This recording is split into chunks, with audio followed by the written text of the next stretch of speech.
Bonjour à tous, bienvenue sur CryptoFort. Donc aujourd'hui, nous allons parler comme promis du XRP et de la société Ripple. Donc spécial dédicace à Roger qui m'avait demandé en commentaire et bien justement de présenter la crypto-monnaie XRP. Voilà, donc Roger, c'est pour toi. Mais également pour les autres personnes, parce que c'est vrai que XRP c'est un projet très intéressant qui est quand même bien coté dans l'écosystème crypto-monnaie où il y a beaucoup d'actualité, notamment dans l'aspect juridique, et nous allons en parler forcément dans cette vidéo. J'en profite également dans cette vidéo pour remercier tous les abonnés, les personnes qui regardent mes vidéos, vraiment parce que ça me touche du fond du cœur de voir qu'il y a de plus en plus de personnes qui font des commentaires pour me remercier ou alors pour demander, comme Roger, de faire des émissions en particulier sur certains points ou certaines crypto-monnaies. Voilà, donc j'insistais vraiment là-dessus pour vous remercier parce que ça veut dire que là, on a une petite communauté qui se forme, tous ensemble dans le même bateau, et puis on va garder cette liberté d'expression, parce que c'est l'objectif, hein, dans un monde où il y a de moins en moins de liberté d'expression. Donc c'est très important, et je trouve que voilà, on est sur la bonne voie, les amis, et c'est parti. Donc dans cette vidéo, bien sûr, je rappelle que je ne suis pas un conseiller financier, je ne suis pas un conseiller en investissement, je dois le dire. Et toutes les recherches qui sont faites là, qui sont présentées, sont à titre informatif uniquement. Et que si vous avez envie d'investir d'ailleurs dans le crypto-monnaie XRP, vous devez faire vos propres recherches. Voilà. Donc une fois que c'est dit, la vidéo va durer longtemps, donc au moins je pense entre 30 et 50 minutes. Je ne sais pas exactement parce que vous savez c'est un peu spontané, donc je n'ai pas encore la durée exacte de combien ça va durer. Mais n'hésitez pas à prendre un thermostat de café, un sandwich, et puis après, bien, on est parti. Parce que dans cette vidéo, on va parler du XRP, de la société Ripple derrière le XRP, de la blockchain de Ripple sur l'aspect technique, qu'est-ce que ça représente, des objectifs du XRP et de Ripple. Nous allons parler également des aspects juridiques avec la SEC dans son combat qui est en cours et là qui en 2023 est en train de s'accélérer. On va voir comment et pourquoi avec peut-être un verdict d'ailleurs en 2023 qui aura des impacts à la fois sur la crypto-monnaie XRP mais étonnamment sur tout l'ensemble de l'écosystème crypto. Et ça on va voir, ça va être plutôt intéressant à aborder comme sujet. Et sinon, eh bien sûr, je vous invite à voir mon trailer avant d'aller plus loin.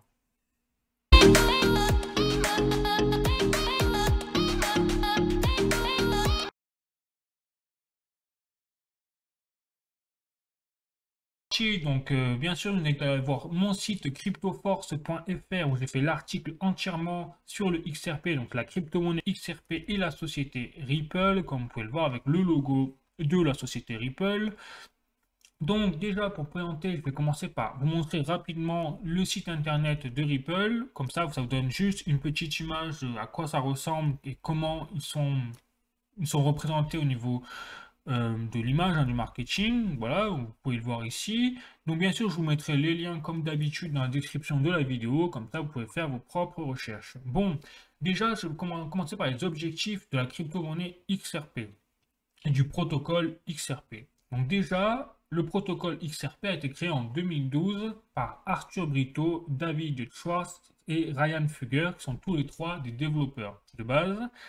Et donc, il y avait un objectif initial en tête, c'était assurer des transactions financières à l'échelle internationale dans un temps record et de façon ultra sécurisée, sans frais de commission pour les banques, les institutionnels, les entreprises. C'est la première chose. Et le deuxième objectif majeur, c'était d'assurer la possibilité pour toutes ces entreprises-là, ces banques, de pouvoir convertir et échanger n'importe quelle monnaie ou valeur, même comme l'or par exemple, à n'importe quel endroit du globe. Voilà. Et ça s'appelle tout simplement faire concurrence au réseau SWIFT. Parce que je vous rappelle qu'aujourd'hui, le maître dans l'entreprise maître dans justement les transactions financières transfrontalières au niveau international, c'est le réseau SWIFT. Donc tout simplement, l'objectif du XRP, du protocole XRP, c'est de faire concurrence au réseau SWIFT et de le détrôner. Bon. Et donc, après, dans un deuxième temps, on va voir les objectifs qui sont élargis au fur et à mesure du temps de XRP, que c'est ouvert donc, en tant que blockchain au smart contract. Donc, bien sûr, on va voir ce que c'est, hein, et les NFT également, c'est-à-dire le métaverse. On va voir comment et pourquoi. Bon, donc ensuite, je vais passer à l'entreprise de Ripple, parce qu'il faut bien faire la différence entre ce que je vous ai parlé avant là, c'est-à-dire le protocole Ripple, qui est la blockchain en elle-même du XRP, s'appelle d'ailleurs XRP Ledger officiellement, et l'entreprise Ripple qui est derrière la création de cette blockchain-là, qui est derrière la création du XRP Ledger à la base. Donc Ripple, c'est la société derrière la crypto-monnaie XRP également. Elle a été fondée par Chris Larsen et Jed McCaleb, qui sont tous les deux les cofondateurs de la société Ripple et qui ont fait appel, rappelez-vous, aux 3 développeurs que je vous ai cités auparavant pour créer le protocole du XRP. Donc à la base, l'entreprise Ripple s'appelait à l'origine OpenCoin et c'est au fur et à mesure qu'elle a été, donc, ils ont changé leur nom en Ripple Labs puis en Ripple. Donc aujourd'hui, la société s'appelle bien Ripple. Bon, donc c'est une entreprise américaine qui est basée en Californie à San Francisco. Et donc l'objectif fétiche de cette entreprise est de continuer à développer la blockchain de XRP Ledger en partie, puisque la blockchain, on verra comment, n'est plus dans les mains vraiment de la société Ripple, mais en une toute petite partie, et surtout de continuer à assurer l'émission de tokens XRP qui, là, pour le coup, est dans les mains toujours de la société Ripple. Et on va voir comment, pourquoi, bien sûr. Donc, ce qu'a fait la société Ripple, c'est simplement qu'elle a créé un système qu'on appelle le RTBR, qui s'appelle le règlement brut en temps réel via la blockchain, là, que je vous ai dit, le protocole XRP. Et donc, l'objectif, c'est que ces instructions sont traitées dans l'immédiat et de façon individuelle. Et ça, c'est quasiment l'inverse du réseau Swift, par exemple, et on verra plus tard comment. Ensuite, en parallèle, la société a également conçu son propre marché de change, à partir duquel les entreprises pourront échanger leurs devises grâce au token XRP, c'est-à-dire le XRP Ledger, et notamment la fonctionnalité X rapide. Donc c'est vrai qu'il y a beaucoup de choses, hein, mais je vais vous expliquer tout ça en détail. Mais c'est vrai que si on ne connaît pas XRP, je comprends qu'on puisse se perdre avec toutes les informations et tout le vocabulaire qu'il y a. Bon. Et donc, en clair, le protocole XRP est spécialisé dans l'envoi de fonds transfrontaliers, quelle que soit en fait la valeur de départ. Ça, c'est très important à savoir et c'est destiné uniquement aux entreprises et aux institutionnels. Très important. Alors qu'en tant que particulier, vous ne pourrez pas utiliser le XRP. Par contre, vous pourrez utiliser le Stellar Lumens. Et là, on verra aussi, c'est très intéressant parce que le Stellar également est en fait partie du XRP. Voilà, mais on verra plus tard. Bon, donc déjà maintenant, j'ai parlé de l'aspect technique également de la blockchain, donc XRP Ledger, du XRP. Enfin, et donc, sur le plan technique, il faut savoir que les tokens donc XRP ne reposent pas véritablement sur une blockchain classique. C'est plutôt une blockchain hybride. Enfin, certains disent que c'est même pas du tout une blockchain, mais un certain consensus H2I très spécial. Donc, c'est pas vraiment une blockchain. Bon, mais sur le fond, c'est quand même une blockchain qui est basée non pas sur le consensus de proof of work comme le Bitcoin par exemple, c'est-à-dire avec des mineurs, mais sur un consensus qu'on appelle de proof of correctness, c'est-à-dire un consensus qui se base sur des serveurs de validation chargés de faire des vérifications en continu grâce en fait à un registre commun de transactions. Donc c'est assez particulier et surtout ce qu'il faut comprendre, c'est que dans ce consensus-là, il n'y a pas de minage comme le Bitcoin, le Proof of Work, mais tous les tokens à la base, en totalité, ont déjà été préminés donc, initialement par, tenez-vous bien, donc l'entreprise Ripple. Ça veut dire que la société Ripple a entièrement la main mise sur l'émission de tokens XRP, quel que soit le moment, le temps, etc. Et donc, sur cet aspect-là, il y a une énorme centralisation de la crypto-monnaie XRP, qui est d'ailleurs peut-être pas une bonne chose. Et on va voir comment, pourquoi d'ailleurs, parce que c'est aussi sur ce point-là, sur cette faille, entre guillemets, que la SEC s'appuie pour justifier toutes ces attaques contre la société Ripple. Bon.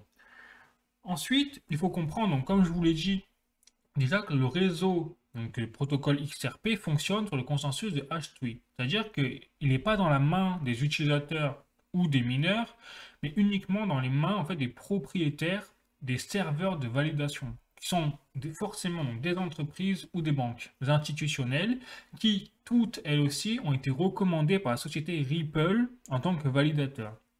Et donc cette liste de validateurs est appelée ce qu'on appelle la unique node list, dont la société Ripple elle-même fait partie à hauteur de 6%, je crois, des votes. Voilà. Et donc, forcément, le réseau en lui-même, à la base, il est extrêmement centralisé parce que bon, ben, la société Ripple a la main mise sur l'émission des tokens et derrière, vous avez une unique node liste de validateurs, forcément connue par la société Ripple, puisque c'est elle qui les a recommandés, pour valider les transactions. Bon, donc soit à ce niveau-là, après, dans son fonctionnement, ce qui est bien, c'est que c'est extrêmement décentralisé également, puisque il suffit, même la société Ripple n'a pas son mot à dire dans le fonctionnement de la blockchain, c'est plutôt les utilisateurs de la blockchain, enfin les plus gros utilisateurs, les banques d'entreprises qui ont la main mise sur la blockchain derrière. Donc ça, c'est aussi un point positif également. Donc c'est pour ça que là, on a la frontière entre centralisation et décentralisation pour le XRP. Voilà. Ensuite, il faut savoir que la caractéristique, donc, comme je vous l'ai dit, de frontière entre centralisation et décentralisation, c'est ce qui fait également la puissance technique du protocole XRP. C'est-à-dire que là, le XRP est extrêmement peu énergivore, et il est même 57 000 fois plus efficient sur le plan énergétique que le Bitcoin, pour vous dire, et extrêmement faible au niveau des coûts de transaction, et il est extrêmement rapide. Donc là, bien sûr, je me base sur le journal du coin, c'est là, voilà, le réseau journalducoin.com, le réseau Ripple XRP à l'heure de l'écologie, l'image verte à adopter. Bon, voilà. Et derrière, j'ai encore un petit tweet très intéressant, j'ai trouvé, justement sur le plan des vitesses de transaction de Holochain, qui expliquait donc, il faisait la liste en fait des transactions par seconde pour chaque blockchain, c'est-à-dire chaque crypto-monnaie. Par exemple, le Bitcoin, on voit que c'est le plus lent, hein, et un peu au Moyen Âge, le Bitcoin pêcheur, hein, en termes de vitesse de transaction par seconde, puisque le Bitcoin est capable d'assurer 7 transactions par seconde, tandis que l'Ethereum, lui, en a 15 transactions par seconde, le Litecoin 56, etc., etc., jusqu'au XRP qui lui est scalable au point de pouvoir faire 50 000 transactions par seconde. Je ne sais pas si vous vous rendez compte, mais c'est l'équivalent quasiment de Visa, qui Visa est capable aujourd'hui de faire 56 000 transactions par seconde. Donc ça, c'est extrêmement important à savoir pour le XRP, parce que ça veut dire qu'il a peut-être vraiment la capacité de concurrencer sur le plan technique, en tout cas sur ce plan-là, largement le réseau Swift.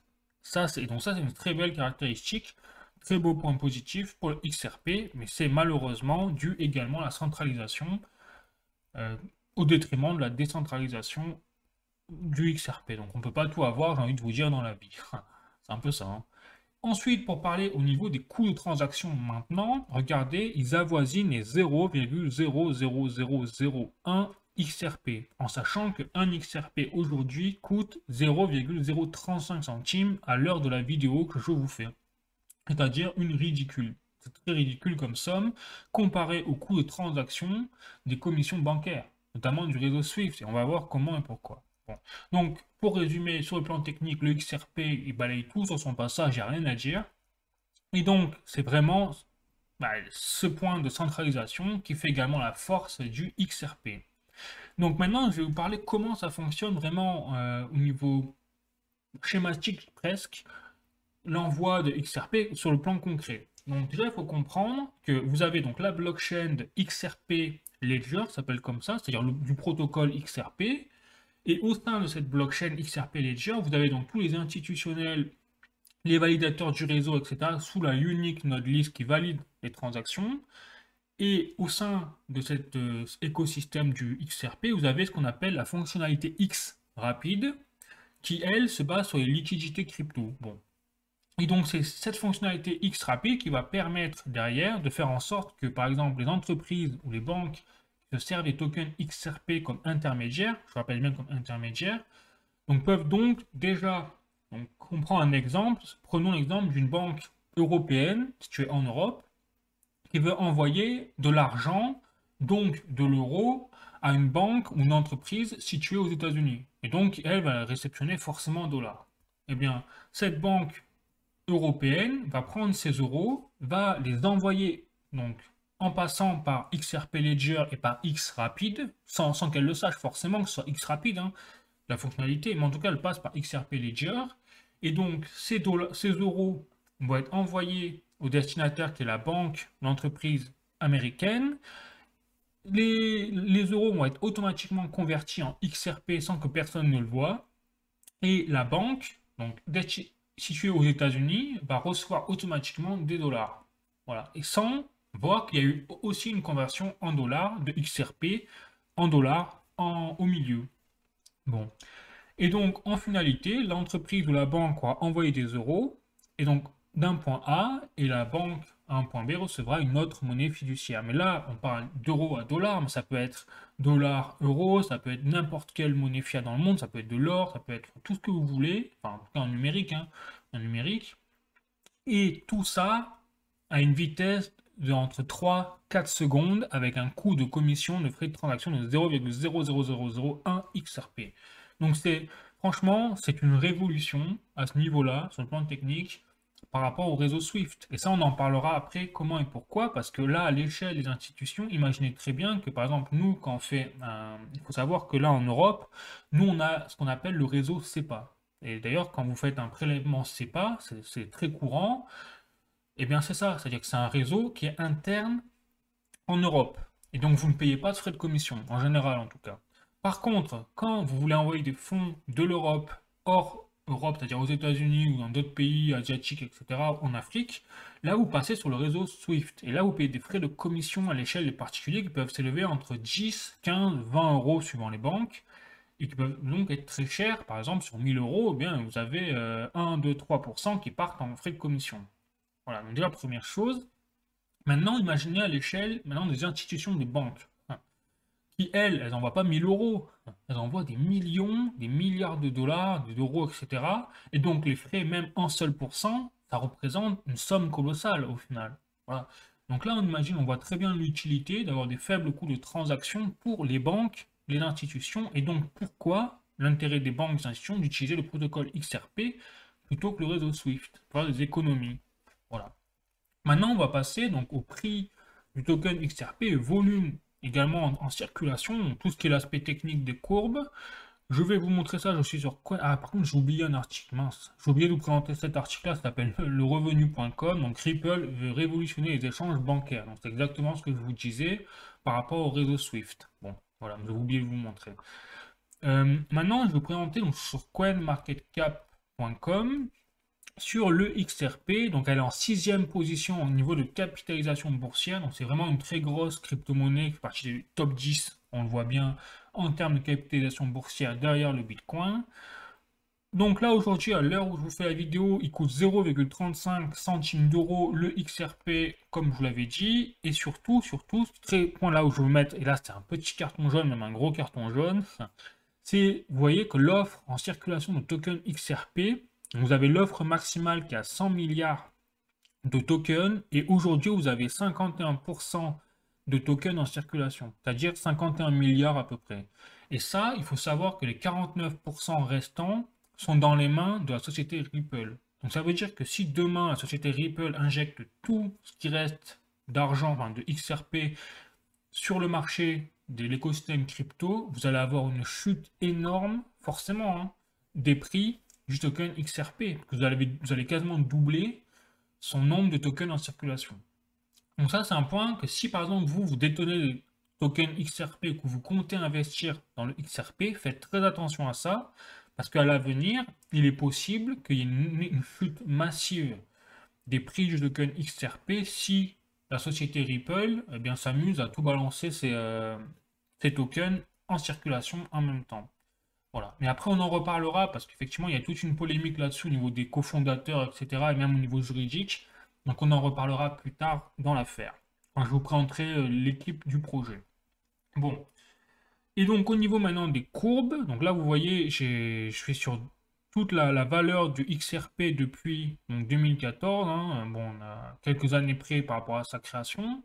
Donc vous voyez que là, en 2014, 2015, 2016, on était 0,00 euros, enfin 0,7 euros, donc très peu, et d'un coup, il a explosé littéralement. Donc ça, c'était à l'avant-dernier bull run, le bull run 2017, puisque début 2018, fin 2017, le token a explosé à 2,5 euros, donc son record absolu depuis sa création, puisqu'au deuxième bull run, c'est-à-dire le bull run de l'année dernière, eh bien de fin 2022, début 2021, eh bien il était en fait maximum à 1,5 euros. Ah, je n'arrive pas à voir le 1,5 euros.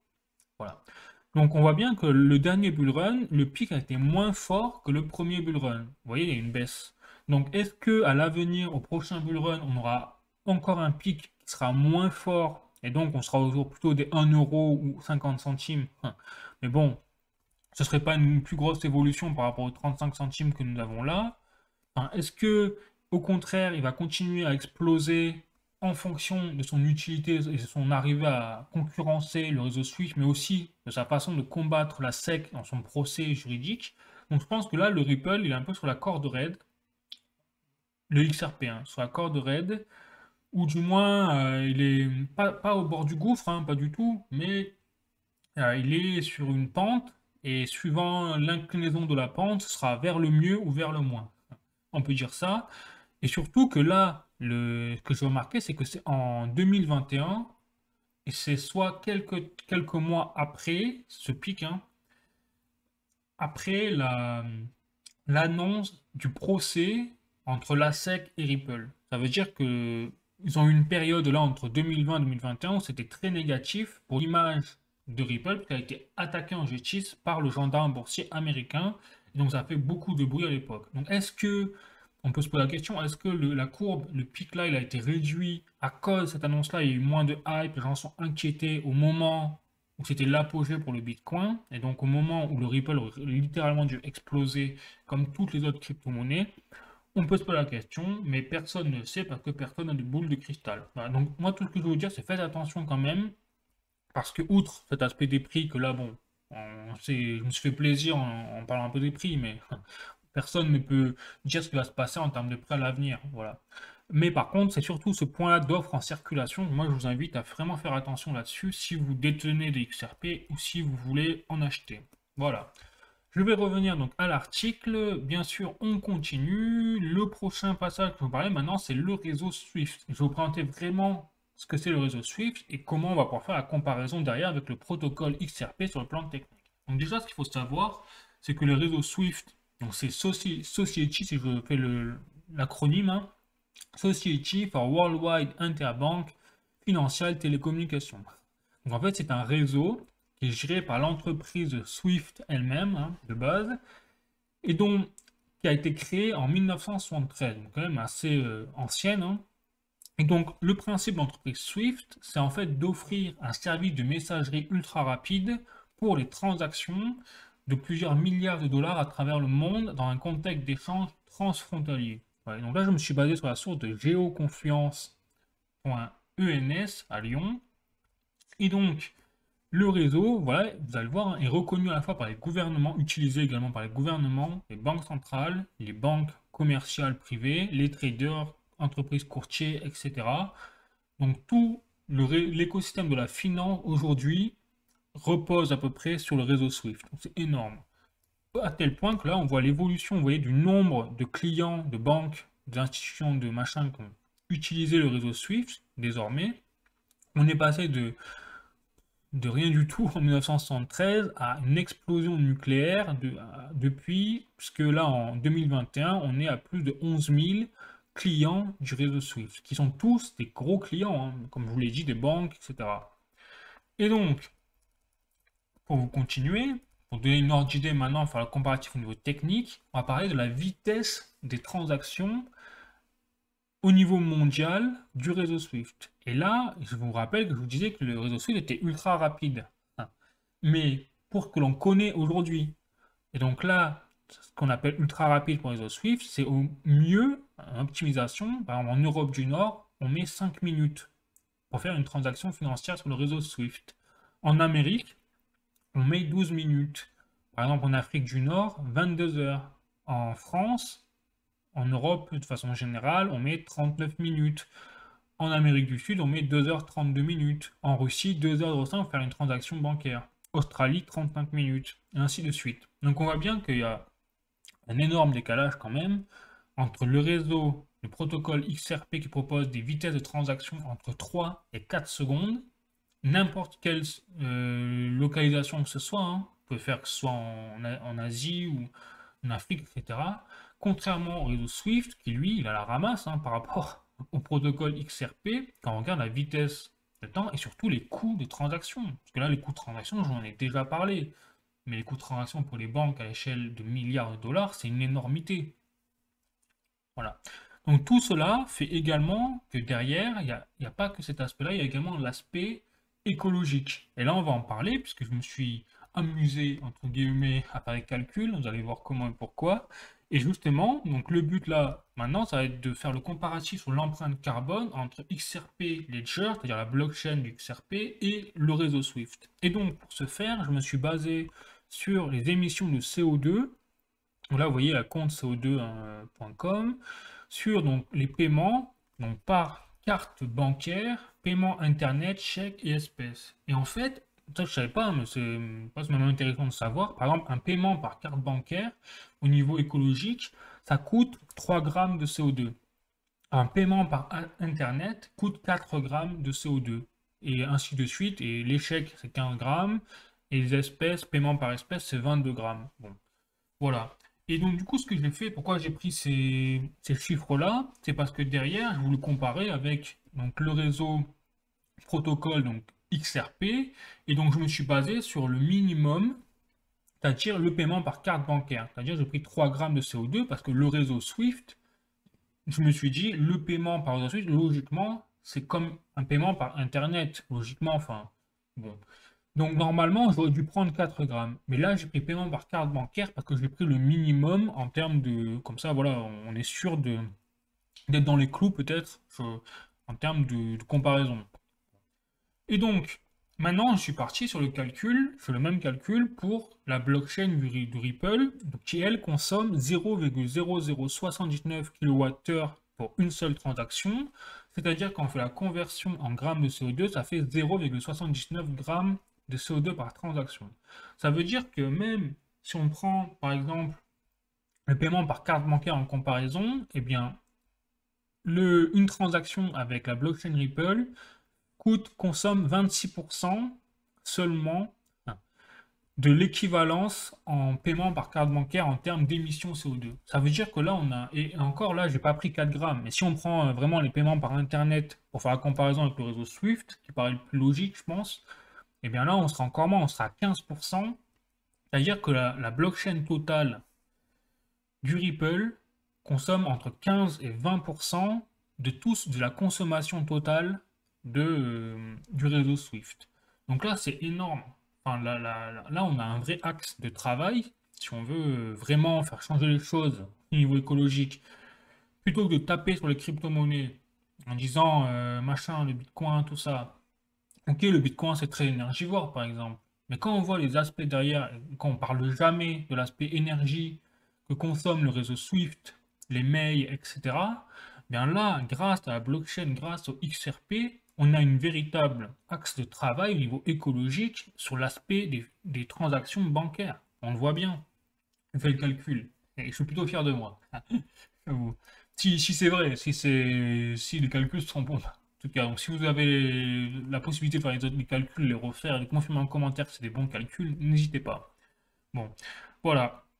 Et tout ça, j'en parle aussi, j'insiste là-dessus, parce que quand on voit que là, on a un acharnement de la SEC pour justement taper sur le XRP, ben là, on se pose des questions, mais ils sont un peu gonflés quand même, parce que derrière, on voit que le XRP peut même changer les choses sur d'autres plans que l'aspect de vitesse technique comparé au réseau Swift.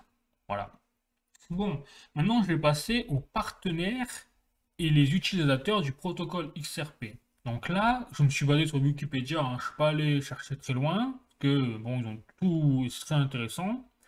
Vous avez en deux catégories, vous avez les partenaires qui sont connus publiquement avec le XRP, et vous avez également les partenaires officieux qui sont en train d'expérimenter.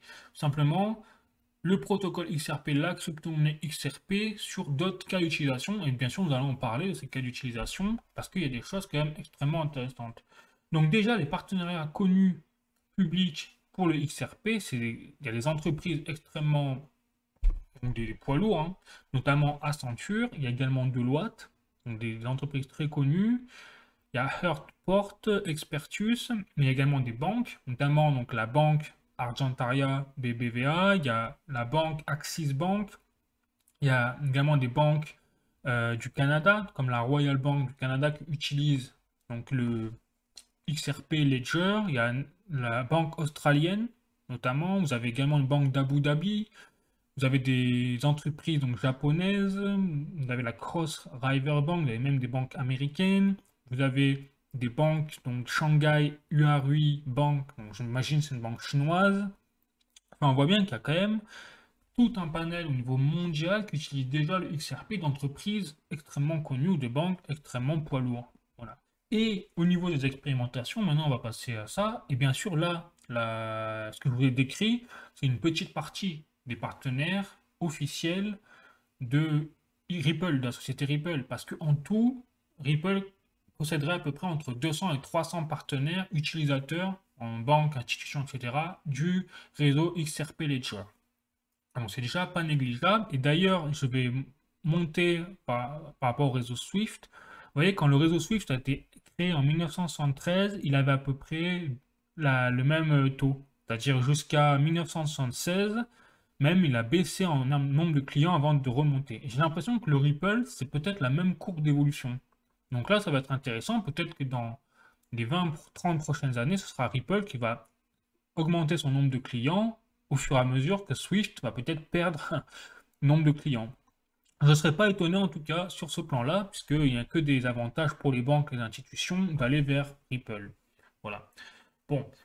Ensuite, maintenant au niveau des expérimentations, déjà, il faut voir, vous avez quand même là, fait unique, hein. Vous avez une banque centrale, c'est la Banque centrale d'Angleterre, qui est très connue, hein, bien évidemment, et très liée forcément au gouvernement d'Angleterre. Bon. Sinon, vous avez également une banque française, vous avez le Crédit Agricole, à noter. Vous avez les banques de Yokohama, voilà, vous avez énormément de banques, hein, on le voit bien, à travers le monde. Donc maintenant, je vais en revenir à la banque d'Angleterre, et je vais en revenir également, on lâche sur le site de Ripple. Vous voyez que je vais commencer à vous montrer tout à l'heure. Et bien là, vous voyez, on a trois services proposés par Ripple. Vous avez les cross-border paiements et la crypto liquidity, c'est-à-dire en fait XRP Ledger, la blockchain, plus XRapid, la fonctionnalité au sein de la blockchain Ripple, pour faire les conversions de valeur monnaie fiat à une autre valeur monnaie fiat n'importe où dans le monde. Donc ça, c'est ces deux services-là vraiment, en fait, qui sont derrière, on va dire, hein, ces fonctionnalités-là. Mais derrière, ce qui nous intéresse là pour les expérimentations des banques centrales, c'est ce point-là, c'est le service-là qui s'appelle le CBDC, c'est-à-dire tout simplement que la société Ripple permet à des gouvernements, des banques centrales, des entreprises de créer leur propre monnaie numérique. Et ça, c'est un bon point positif, mais un mauvais point positif également. En tout cas, sur la positif pour la société Ripple, c'est que là, elle est en train de gagner une légitimité, une puissance, une influence telle qu'elle met en place des choses extrêmement puissantes, donc monnaie numérique, pour les gouvernements, les banques centrales. Donc quand même, c'est pas rien en termes d'utilisation derrière du XRP, de légitimité. Mais par contre, sur le plan moral, Ripple, c'est un peu des vendus du coup. Parce que le principe même de la crypto-monnaie, le Bitcoin par exemple, c'est d'être décentralisé. Puisque le Bitcoin en soi, c'est l'objectif de base, c'était justement de créer une économie décentralisée dans les mains du peuple.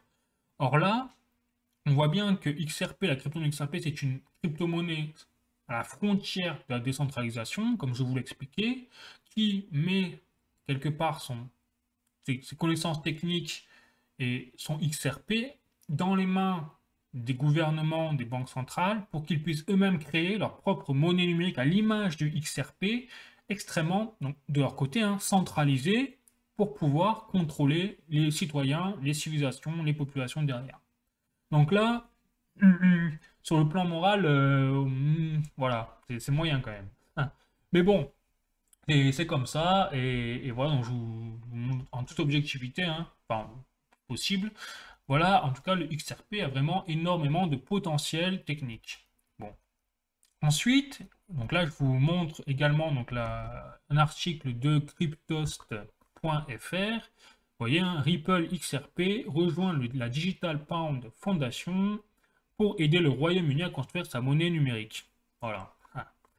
Bon. Et derrière cela, eh bien, maintenant, je vais vous présenter l'équipe derrière le protocole XRP.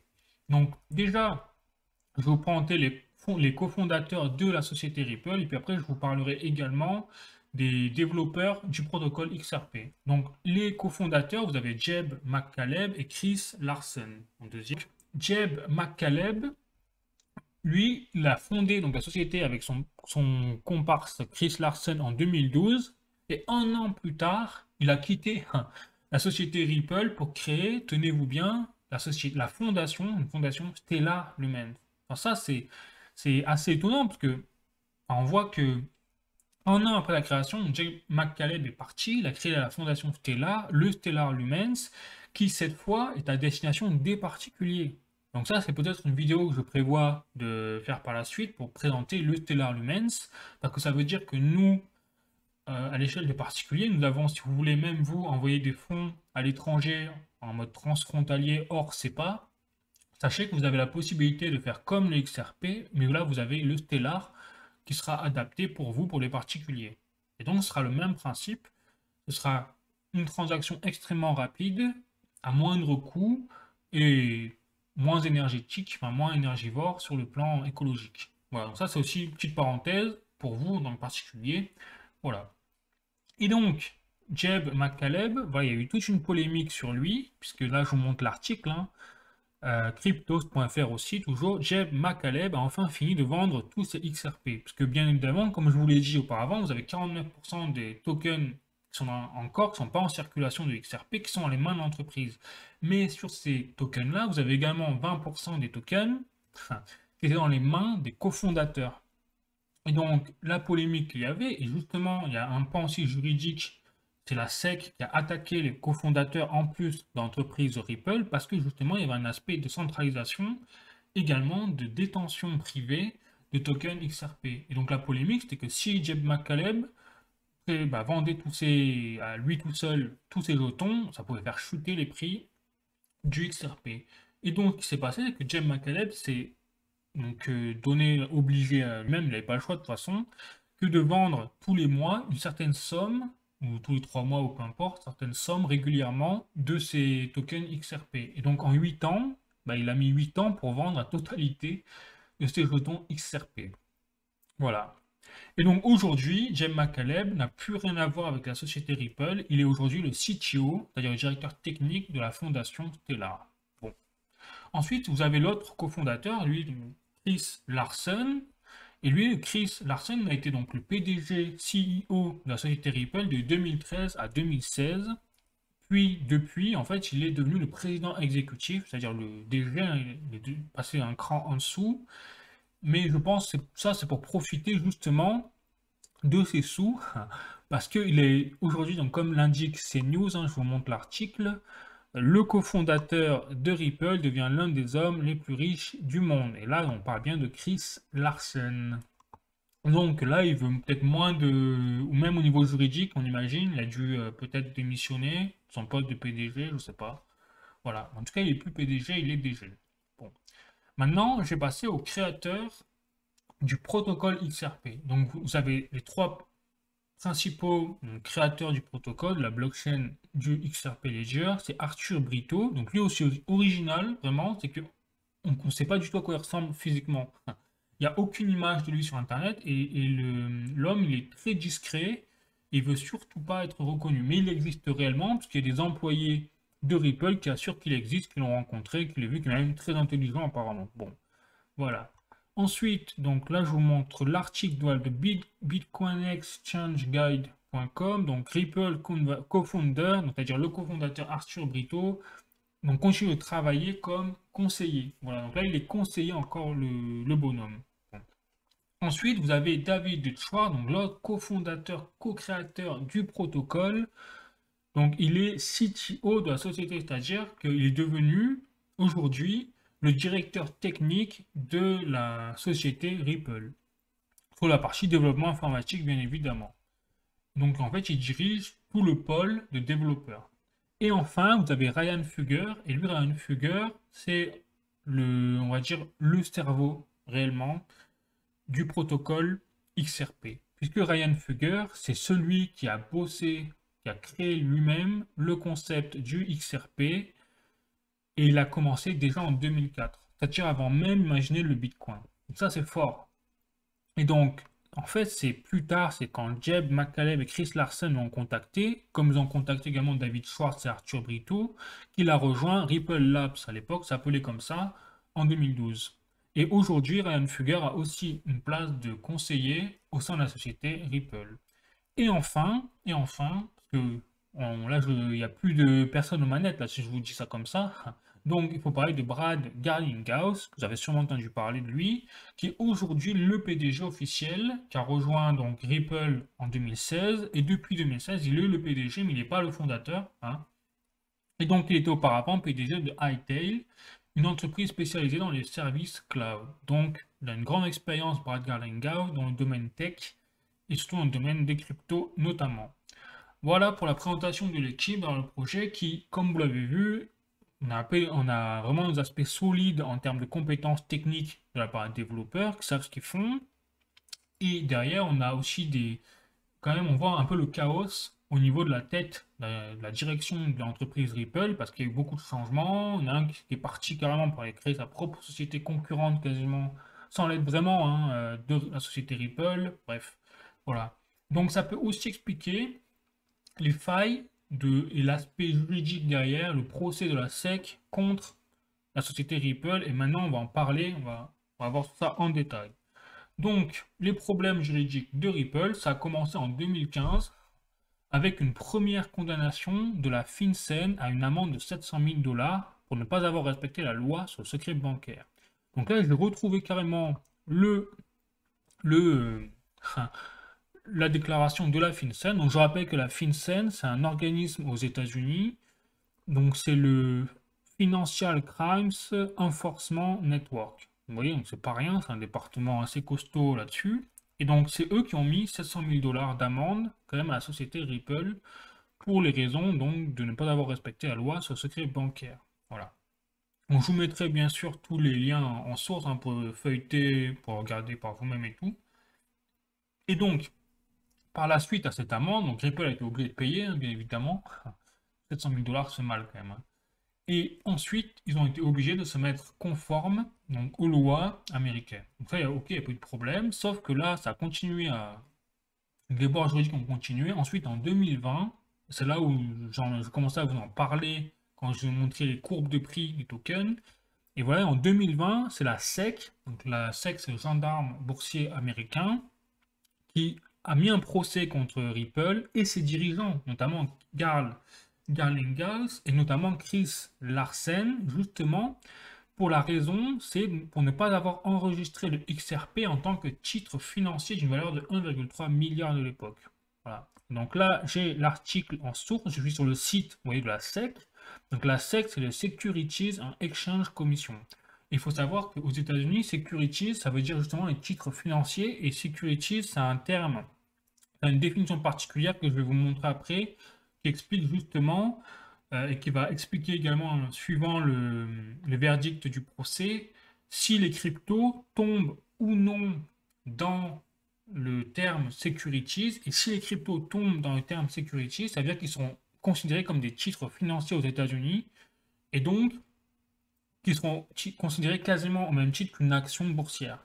Voilà. Donc là, on tombe sur quelque chose de très généralisé quelque part. Ça explique l'importance pour l'écosystème crypto de ce procès entre Ripple et le XRP et la SEC de l'autre côté. Parce que si Ripple perd ce procès, ben ça voudra dire qu'il y aura un cas de jurisprudence et que le XRP fera bien partie des securities. Et donc, ben, la SEC n'aura plus qu'à attaquer toutes les autres cryptos existantes aux États-Unis pour dire, bah, écoutez, les crypto-monnaies, on a un cas de jurisprudence, toutes les crypto-monnaies doivent faire partie des securities.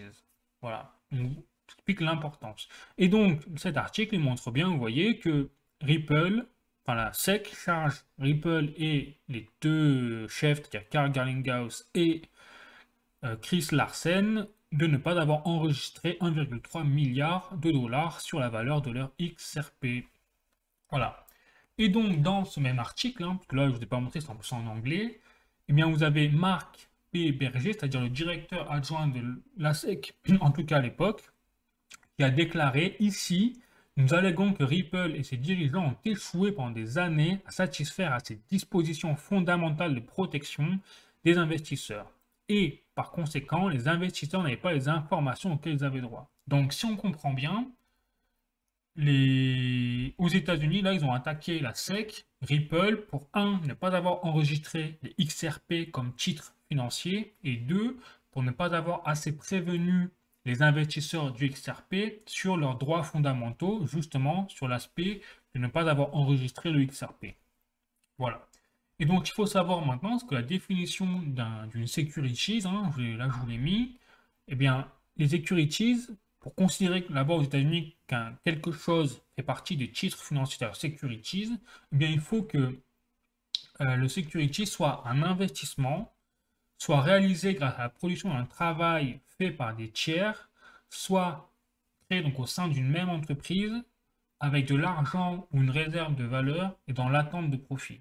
Et donc, effectivement, par exemple, le Bitcoin, je vous l'ai mis, hein, de par sa nature décentralisée et de par le fait qu'il n'y a pas d'entreprise, de fondation derrière le Bitcoin, eh bien, il ne peut pas être considéré comme une securities. Et c'est pour ça que la SEC n'a jamais attaqué le Bitcoin, il ne l'attaquera jamais, elle l'a avoué, elle l'a déclaré, le Bitcoin n'est pas une securities, elle l'a dit. Par contre, l'inverse, le XRP, il est totalement dans les clous de cette définition. Et c'est pour ça que la SEC, malgré le fait que les crypto-monnaies, sur un aspect technologique, n'ont rien à voir avec des actions, c'est évident, eh bien, sur la fondation même de la définition d'une securities, la SEC peut effectivement attaquer une crypto-monnaie.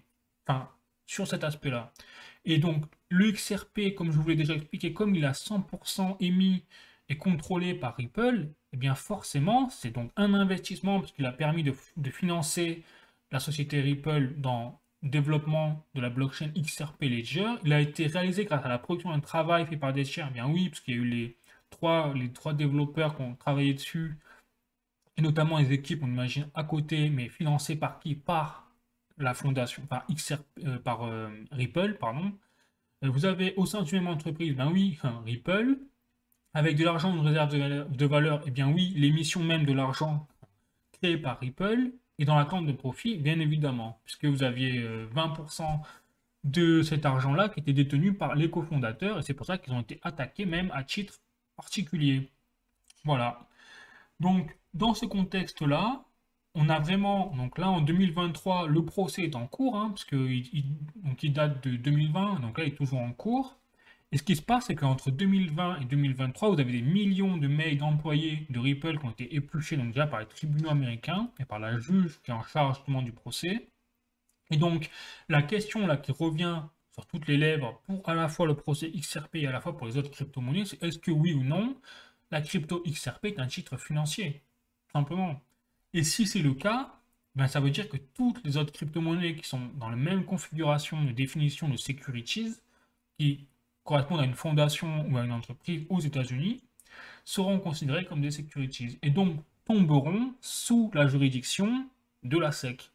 Et comme toutes ces entreprises-là, avec le flou juridique, ont soit pas voulu enregistrer leur token à la SEC ou n'ont pas pensé à le faire, eh bien seront condamnées par la SEC à des amendes, on imagine, il faut même pas imaginer, hein, mais ce serait une catastrophe pour l'écosystème crypto. Voilà. Et donc, hein, le principe, là je me base sur cryptoforce.fr, c'est-à-dire mon propre article que j'ai créé avant, donc je vous le remontre. J'ai fait un article sur voilà, mon site cryptoforce.fr, c'est Binance, la première plateforme exchange crypto dans la tourmente. Donc c'est assez récent, hein, je l'ai fait quand cet article? Je l'ai fait, ben, je ne sais pas la date. Bon, même pas il y a quelques temps.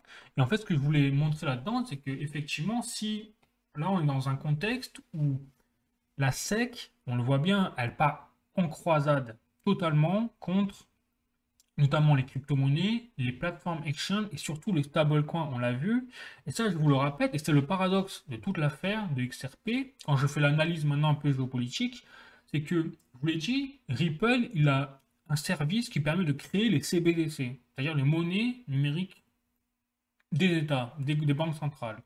Et en parallèle, vous avez donc la SEC qui attaque, vous voyez bien, Ripple comme des malades, parce qu'il faut savoir que là, c'est Ripple, c'est particulier, parce qu'ils ont, comme vous l'avez vu, ils sont centralisés sur la base des tous, mais il y a énormément d'entreprises crypto qui ont créé leur crypto-monnaie, qui correspondent à la même définition de securities qui n'ont jamais été embêtés par la SEC. Et donc là, ça pose la question, c'est pourquoi la SEC s'est attaquée à s'acharne à ce point sur la société Ripple, alors qu'à côté, il y avait énormément de cibles à présent qui ne sont pas inquiétées également pour l'instant. Donc là, ça pose la première question. La deuxième question, c'est pourquoi ils s'attaquent à Ripple qui permet de créer des monnaies numériques, donc centralisées, pour par exemple la Banque d'Angleterre, donc qui sert énormément sur ce plan-là les gouvernements, alors qu'aux États-Unis, ils planifient également de créer leur propre monnaie numérique. Là, Joe Biden a d'ailleurs, il y a eu un article, là, je ne l'ai pas là, mais j'ai vu, en tout cas, je l'ai vu passer. Joe Biden insiste justement de plus en plus sur créer un dollar numérique. Et donc là, la SEC attaque de plus en plus, je vous montre également, là je l'écris dans l'article souvent de Binance dans la tourmente, le stablecoin, notamment le stablecoin de Binance. Donc il y a une vraie croisade en cours contre la SEC, et donc c'est pas cohérent, en tout cas aux États-Unis, là. Il y a plusieurs hypothèses. C'est soit ils font un peu, ils paniquent un peu, la SEC, ils veulent redorer leur blason parce que il y a FTX là maintenant qui- bon, il y a eu l'affaire FTX. Et donc FTX, c'est que comme on se demande tous comment la SEC a pu rater le poisson énorme qu'est FTX. Donc, voilà, il y a une première chose. Donc là, ils incitent pour redorer leur blason et leur moyen c'est d'attaquer dans tous les sens, toutes les crypto-monnaies, machin, bon. Voilà. Soit d'ailleurs, il y a une connotation euh, géopolitique où les États-Unis savent que si Ripple est une société qui permet de créer des monnaies numériques, mais à l'étranger, eh bien, ça va affaiblir le dollar, puisque on va avoir des monnaies étrangères qui vont émerger avant le dollar, parce que le dollar n'est même pas en cours de création, enfin numérique, hein, je parle de dollar numérique, et donc ils veulent attaquer la Ripple pour éviter justement de donner des services à des sociétés étrangères, enfin des banques centrales étrangères, une hypothèse, ou alors il y a vraiment un anguille sous roche avec Ripple en termes justement de, ça c'est ce que je vous disais, en termes d'émissions et de contrôle d'émissions des tokens XRP. Voilà, ça peut être un peu tout est tout lié, donc à la fois la géopolitique, mais à la fois également, attention, parce que si la SEC a vraiment des raisons d'attaquer Ripple, euh, en tant qu'investisseur, si vous êtes un investisseur du XRP, moi je vous invite à la plus grande prudence. En tout cas, jusqu'à ce qu'on ait le verdict final du procès entre la SEC et Ripple, et notamment, là j'ai un article du Journal du Coin, où vous avez Carl Garlinghouse, donc le PDG actuel de Ripple, qui déclare que bientôt, il y aura la fin des hostilités, puisque ce serait en 2023 qu'il y aurait le résultat concret de, du résultat du verdict du procès. Voilà. Bon, je continue. Donc maintenant, je vais parler de Ripple et de Metaverse, les NFT. Donc, bien sûr, comme vous l'avez constaté, vous comprenez, comme Ripple et surtout le XRP, la blockchain XRP Ledger sont destinés surtout pour concurrencer le réseau Swift, on a du mal à penser qu'ils peuvent avoir une place dans le Metaverse. Enfin, du moins, ce serait totalement à l'opposition, de pas très adapté pour répondre aux besoins du concurrencer le réseau Swift. Bon. Et pourtant, c'est en cours. C'est-à-dire que là, donc j'ai le site XRP, je vous montre en même temps à quoi ça ressemble. Voilà, XRP Ledger. Donc là, je suis sur le site de la blockchain du XRP. The XRP Ledger, vous voyez, donc en anglais, une blockchain donc scalable, décentralisée, qui appartient donc aux développeurs de la communauté, effectivement, parce qu'il faut savoir que la blockchain XRP appartient donc aux validateurs, désormais, et plus du tout à l'entreprise Ripple qui ajoute une petite partie de poids au niveau des votes. Je crois que c'était 6%. Comme ça, je vous l'ai déjà dit. Bon, voilà. Et maintenant, il faut savoir, c'est que là, avec cette, vu que ça dans les mains des développeurs, donc la blockchain de Ripple, XRP Ledger, eh bien, ils ont mis en place désormais des smart contracts. Donc, comme sur Ethereum, c'est-à-dire que sur la blockchain Ripple, enfin, XRP Ledger, vous devez désormais avoir des développeurs indépendants qui peuvent développer des applications, des smart contracts, justement, c'est-à-dire des contrats intelligents. Et donc, ces contrats intelligents permettent de créer des applications derrière, des dApps, qu'on appelle, pour insérer d'autres fonctionnalités et d'autres utilités sur la blockchain de XRP. Et donc, par ce biais, c'est comme ça qu'il y a des développeurs qui ont pu créer un système de NFT sur cette blockchain avec du XRP. Donc là, j'ai l'article, tac. Voilà, Ripple signe donc la seconde vague de créateurs permettant d'apporter voilà, les médias NFT, les NFT de médias, des projets en tout cas, sur la blockchain XRP Ledger. Donc c'est comme ça qu'on arrive où il y a des entreprises qui vont pouvoir créer leur NFT, parce que je rappelle que la blockchain XRP Ledger appartient aux entreprises, hein, et pas aux particuliers. Et donc vous avez des entreprises, même de médias, qui pourront créer leur NFT sur XRP Ledger. Et donc je continue, vous avez même donc là Cross Tower, donc une entreprise, qui a développé un partenariat avec Ripple pour justement eh bien, supporter le minage de NFT sur XRP Ledger. Je rappelle, Cross Tower, c'est une entreprise de trading. Voilà. Et donc, son entreprise de trading va pouvoir accepter les NFT qui ont été mintés sur la blockchain de XRP Ledger. Donc, on voit qu'il y a un véritable développement des NFT autour de la blockchain de XRP Ledger qui est intéressant à voir. Et bien sûr, on est quand même loin de certaines fonctionnalités comme les NFT de VeChain, de Ethereum, etc. Donc là, c'est le début, on va dire, mais si ça se développe encore, eh bien pourquoi pas. Bon, maintenant je parle du futur du XRP en termes de crypto-monnaie. Donc comme vous l'avez compris, en fait, tout va dépendre du verdict du procès. Parce que si XRP, si Ripple perd le procès et que le XRP est considéré par le tribunal américain comme un titre financier, comme une securities, bien déjà Ripple va payer des dédommagements, une amende, on imagine colossale, parce que ça s'est basé sur 1,3 milliard de dollars. Donc là, c'est quelque chose qui peut soit freiner le développement, soit arrêter totalement l'entreprise Ripple et la couler. Donc déjà, première chose. Et surtout, deuxième chose, et encore pire, c'est-à-dire ça aura des impacts sur toutes les autres entreprises, comme je vous l'ai dit, de crypto-monnaies, dans le même cas que Ripple, qui pourront être attaquées par la SEC. Et bien sûr, ça aura un impact au niveau des investisseurs sur le marché des crypto-monnaies aux États-Unis, notamment.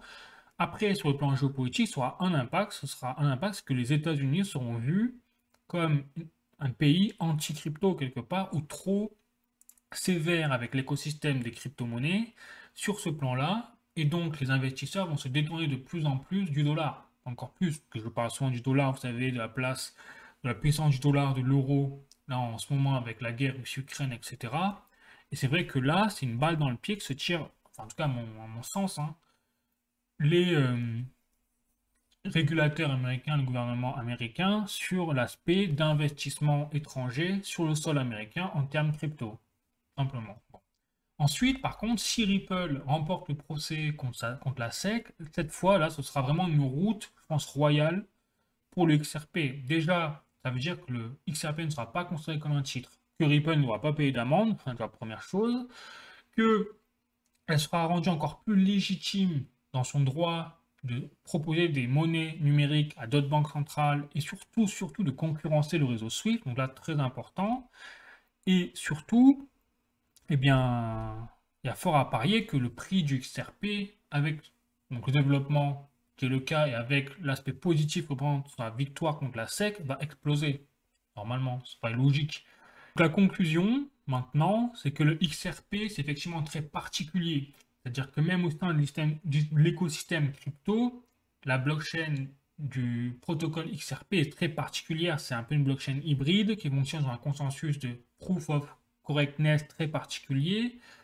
C'est un mélange de centralisation et de décentralisation qui permet justement, grâce à cette pseudo-centralisation, d'après des améliorations techniques extrêmement poussées, autant en termes de vitesse de transaction que de coût de transaction, que d'aspect écologie sur les transactions.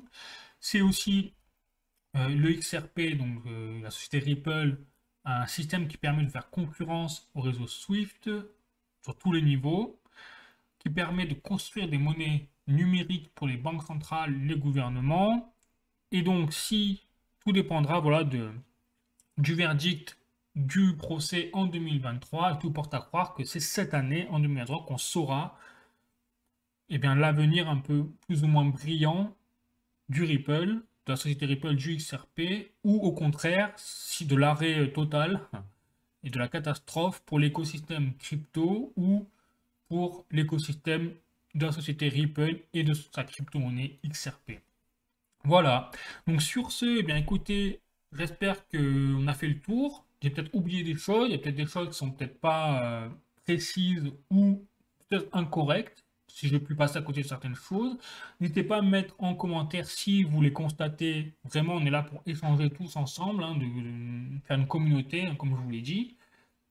Et puis sinon, si vous avez aimé la vidéo, n'hésitez pas à mettre un like, à vous abonner à ma chaîne, à mettre la cloche de notification pour pas rater les prochaines vidéos.